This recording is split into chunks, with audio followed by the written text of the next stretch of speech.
یہ قرآن عربی زبان میں نازل ہوا ہے اور عربی زبان کے انتہائی بلند معیار پہ نازل ہوا، اتنا بلند معیار کہ آج تک ساری انسانیت اس سے عاجز ہے یا نہیں؟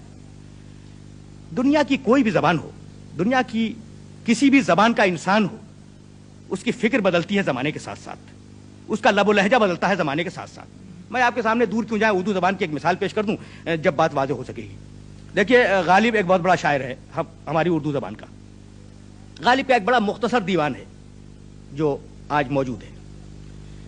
اس دیوان سے تو یہ اندازہ نہیں ہوتا کہ کس عہد کا کون سا کلام ہے غالب کا، لیکن اگر آپ ریسرچ کریں گے تو آپ کو اندازہ ہوگا کہ آخری عمر کی غزلیں کون سی ہیں، ابتدائی عمر کی غزلیں کون سی ہیں۔ اب آپ شعر دیکھیں: دہانے ہر بتے پیغار جو زنجیر رسوائی، عدم تک سلسلہ پہنچا ہے تیری بے وفائی کا۔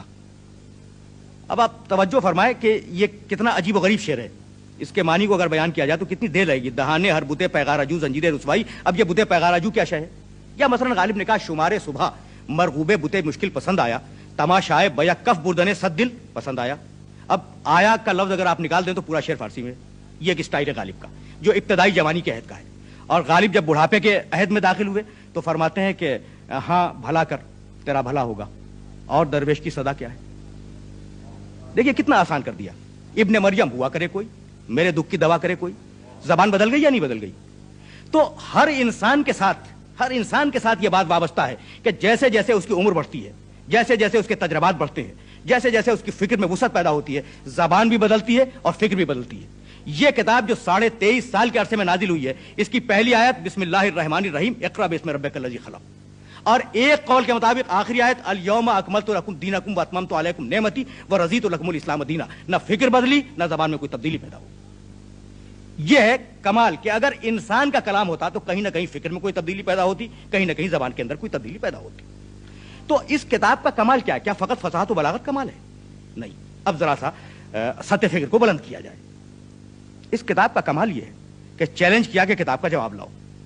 عربی زبان میں ہے نا کتاب عربی زبان میں ہے، تو وہ لوگ جن کی مدر ٹنگ عربی نہیں ہے، مادری زبان عربی نہیں ہے، وہ خود بخود خارج ہو گئے اس چیلنج سے۔ وہ کیسے لکھیں لیکن ان کی مادری زبان عربی نہیں ہے؟ اچھا تو عرب بچے، وہ لکھے جواب اس کتاب کا۔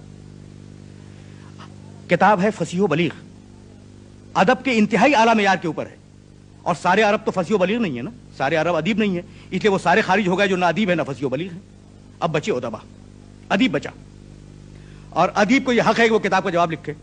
اب فرض کیجئے کہ ایک ادیب بیٹھا کتاب کا جواب لکھنے کے لیے، تو وہ فقط ادب لکھے گا نا، لیکن کتاب میں فقط ادب نہیں ہے، دین بھی ہے۔ کتاب میں فقط ادب نہیں ہے، دین بھی ہے۔ تو اب ایسا انسان تلاش کرو جو ادیب بھی ہو اور دیندار بھی ہو، یعنی عالم دین بھی ہو۔ فرض کیجئے آپ نے ایسا انسان نکال لیا جو ادیب بھی ہے اور عالم دین بھی ہے، لیکن کتاب میں فقط دین تو نہیں ہے نا، معاشیات بھی ہیں، اس کتاب میں معاشیات بھی ہیں۔ اب ایسا انسان تلاش کریں جو ماہر معاشیات بھی ہو، عربی کا ادیب ہو، علم دین کا ماہر ہو اور ماہر معاشیات ہو۔ تو کیا فقط معاشیات ہے؟ اس کتاب میں سیاسیات بھی ہیں۔ اب ایسا انسان تلاش کریں جو ان علوم کے ساتھ سیاسیات بھی جانتا ہو۔ تو کیا بات ختم ہو گئی؟ نہیں، اس میں فلسفہ بھی ہے۔ اب ایسا انسان تلاش کریں جو فلسفہ بھی جانتا ہو، تو کیا بات ختم ہوئی؟ نہیں، تاریخ بھی ہے اس کے اندر۔ تو اب ایسا انسان تلاش کریں جو تاریخ بھی جانتا ہو، تو بات کہاں رکے گی؟ لیکن فرض کریں تھوڑی دیر کے لیے فرض کریں کہ آپ نے ایسا انسان تلاش کر لیا جو عربی کا ادیب بھی ہے، متدین اور عالم دین بھی ہے، فلسفہ بھی جانتا ہے، منطق بھی جانتا ہے، معاشیات بھی جانتا ہے، دنیا میں جتنے عقلی اور نقلی علوم پائے جاتے ہیں ان سب کا ماہر ہے، لیکن کتاب پھر بھی گرفت میں نہیں آئے گی۔ اس لیے گرفت میں نہیں آئے گی کہ اس میں علم غیب بھی ہے۔ اب ایسا انسان کہاں سے ڈھونڈ کے لائیں گے آپ؟ اب آپ ایسا انسان کہاں سے تلاش کر کے لائیں گے جو علم غیب بھی جانتا ہو؟ اس لیے یہ کمال ہے قرآن مجید کا، یہ کمال ہے قرآن مجید کا کہ جو لفظ جہاں پر رکھا وہ قیامت تک کے لیے ایک حرف آخر بن گیا۔ میں نے ابھی آپ کی خدمت میں عرض کیا کہ فَإِن لَمْ تَفْعَلُوا وَلَن تَفْعَلُوا، ہرگز اس کا جواب نہیں لکھ سکو گے، علم غیب ہے یا نہیں ہے۔ اسی طریقے سے یہ کتاب علم غیب کے مختلف مباحث سے بھری ہوئی ہے، اور اگر کبھی مجھے زمانے نے مہلت دی تو میں علم غیب کے موضوع پر آپ کی خدمت میں عرض کروں گا۔ تو یہ وہ کتاب ہے جس کی زبان نہیں بدلی، جس کا ڈکشن چینج نہیں ہوا، جس کی فکر میں کوئی تناقض اور کوئی تضاد پیدا نہیں ہوا۔ لو کان من عند غیر اللہ لوجدوا فیہ اختلافا کثیرا۔ ابھی میں نے عرض کیا تھا آپ کی خدمت میں کہ انسان کی فکر بدلتی ہے، ابھی کچھ کہتا ہے اور اس کے بعد کچھ اور کہہ دیتا ہے۔ ڈاکٹر اقبال جتنا بڑا مفکر، انہوں نے کہا سلطانیہ جمہور کا آتا ہے زمانہ، جو نقش کہن تم کو نظر آئے مٹا دو، ہے نا۔ اور پھر ڈاکٹر اقبال نے کہا کہ